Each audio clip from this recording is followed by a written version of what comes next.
লসাগু আমার প্রশ্নে দেওয়া ছিল 90 আর গসাগু দেওয়া ছিল 15।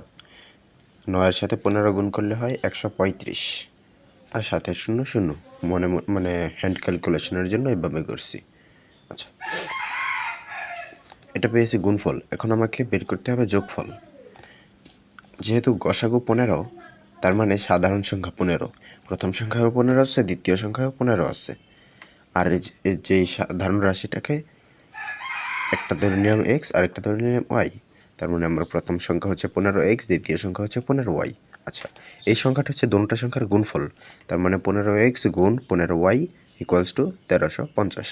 আচ্ছা, এবার যেহেতু আমি হ্যান্ড ক্যালকুলেশন করতেছি, এই কারণে প্রথমে একটা 15 দিয়ে এটাকে কাটলাম। যেহেতু 15 দিয়ে গুণ করলে এটা হয়, তাহলে 15 ছাড়া গুণ করলে যেটা আছে ওইটা থাকবে, তার মানে 90। তার মানে যদি আমি একটা 15 এখান থেকে বাদ দিয়ে দিই, এখান থেকে 90। যদি আরও একটা 15 বাদ দিয়ে দিই, তাহলে হয় 6। কারণ 15 দিয়ে 90কে ভাগ করলে 6 হয়। XY ইকুয়ালস টু 6, সরি 6 আসছে। তার মানে এক্স আর ওয়াইয়ের মান আমাকে এখন ধরে নিতে হবে।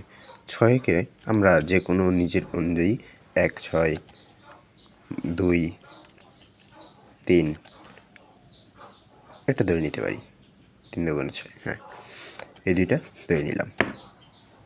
এখন এখানে মান বসাই। যদি 1 মনে করি, 15 আর 15 গুণ 6 সমান 90। তার মানে একটা 15 আসে আর একটা 90। আবার আরেকটা যদি করি, 15 দুগুণে 30 আসে আর 3 15 45 আসে। এখন এটাকে কেন দেব?